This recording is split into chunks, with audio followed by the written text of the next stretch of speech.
মায়ের প্রথম জন্মদিন পালনের দিন মায়ের চোখে মুখে না একটা একটু অন্যরকম আনন্দ দেখতে পেয়েছিলাম। তোমাকে পরীর মতো সুন্দর লাগছে মা।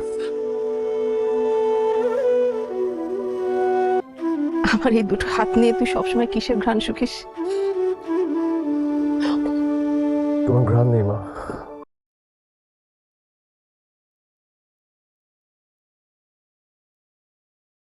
এরপর থেকে প্রত্যেক বছর আমরা মায়ের জন্মদিন পালন করি। আপনি আপনার অনেক সময় আজকে আমার জন্য নষ্ট করলেন, আমাকে অনেক সাহায্য করেছেন, এই জন্য অনেক অনেক ধন্যবাদ। আপনি প্লিজ আপনি শেষ করেন, আমি কাজ উঠি। হ্যাঁ sure, bye. Okay, take care. Tata.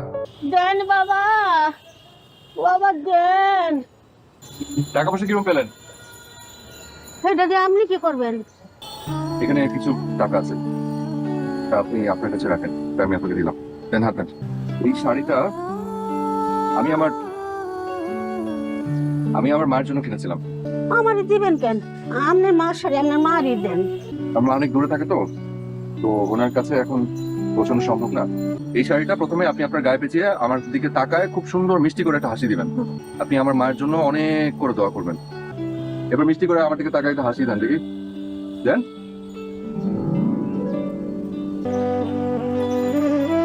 আপনার শরীরের ঘ্রাণ নিলাম মা।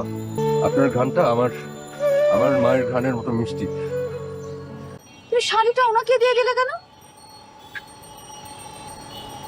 আরে আমি তোমার ফোন নাম্বার নিইনি, সেই জন্য তোমার পেছনে পেছনে কতবার ডাকলাম, তুমি তো শুনলেই না। শাড়িটা তুমি ওনাকে দিয়ে দিলে কেন? আসলে আমার মা একটু দূরে থাকে তো তো এখন আসলে শাড়িটা ওনার কাছে পৌঁছানো সম্ভব না। শোনো, ঢাকা শহর থেকে বাংলাদেশের যে কোনো জেলায় দিনের মধ্যে পৌঁছানো যায়। তোমার মা কি অনেক দূরে থাকে?